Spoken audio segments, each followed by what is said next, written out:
आणि यानंतरची बातमी मुंबईकरांसाठी अतिशय महत्त्वाची, कारण मुंबईमध्ये पुन्हा एकदा उष्णतेच्या लाटेचा इशारा देण्यात आलाय। उष्ण वारे कोकणाकडे वाहण्यास सुरुवात झाली। उष्णतेची लाट 11 मार्च पर्यंत तशीच कायम राहणार आहे।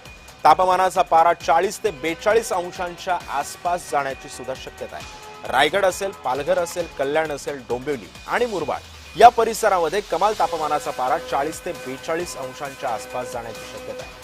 ठाणे आणि नवी मुंबईचे, विदर्भाचे, मराठवाड्याचे आणि मध्य महाराष्ट्रात उष्णतेचं हवामान कायम राहणार आहे। आणि असं असलं तरी सुद्धा कमाल तापमानाचा पारा 36 ते 40च्या आसपास नोंदवण्यात येईल। तर पुण्यामध्ये कमाल तापमान 36 अंशांच्या आसपास आहे असं सुद्धा बोललं जात आहे।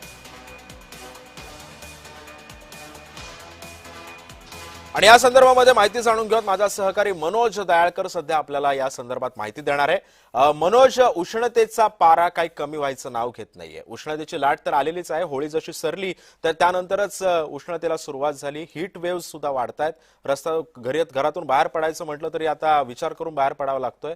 काय वातावरण आहे सध्या मुंबईमध्ये आणि एकंदरीतच हवामान विभागानं काय सांगितलंय? देश आपण ज्याप्रमाणे बोलल्याप्रमाणे जसं होळीचा सण होतो त्यानंतर उष्णतेच्या तापमानामध्ये आपण बघता वाढ व्हायला सुरुवात होते। उष्णतेचे चटके हे नागरिकांना भासू लागतात आणि आता होळी देखील झालेली आहे आणि त्यानंतर आता मुंबईच्या तापमानामध्ये देखील वाढ होऊ लागलेली आहे। उष्णतेचं प्रमाण हे मोठ्या प्रमाणामध्ये होऊ लागले आणि नागरिकांना देखील उष्णतेचे चटके हे आपण बघता भासू लागलेले आहेत, कारण की पूर्व दिशेकडून जे उष्णतेचे वारे ते कोकणाच्या दिशेने वाहू लागलेले आहेत। त्यामुळे या ठिकाणी मुंबईमध्ये देखील याचा फटका बसणार आहे। मुंबईचं तापमान आपण या ठिकाणी बघितलं तर वाढणार आहे आणि त्यामुळे 11 आणि 12 आणि 13 तारखेला या ठिकाणी तापमान कुठेतरी कमी होऊ शकतो, पण त्यानंतर जो उष्णतेचं तापमान आहे तो 40 ते 42 डिग्री रायगड असेल, पालघर असेल या ठिकाणी आपण बघितलं तर तापमान 36 ते 40 डिग्री पर्यंत असणार आहे आणि आपण पुण्यात बघितलं तर 36 अंशापर्यंत या ठिकाणी तापमान असं आहे। त्यामुळे जो तडाखा या ठिकाणी नागरिकांना आता उन्हाचा बसू लागलेला आहे तो आता त्याच्यामध्ये वाढ होणार आहे आणि त्यामुळे नागरिकांनी या ठिकाणी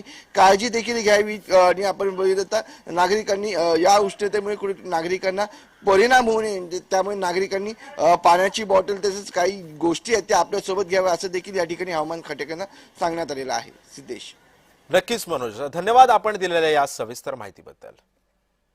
त्यामुळे आपण पाहतोय सध्या की उष्णतेचे वारे कोकणाकडे वाहण्यास सुरुवात झाली आहे। मुंबईमध्ये पुन्हा एकदा उष्णतेच्या लाटेचा इशारा देण्यात आलाय। उष्णतेची लाट ही 11 मार्च पर्यंत कायम राहणार आहे। त्यामुळे तापमानाचा पारा 40 ते 42 अंशांच्या आसपास सुद्धा जाण्याची शक्यता आहे।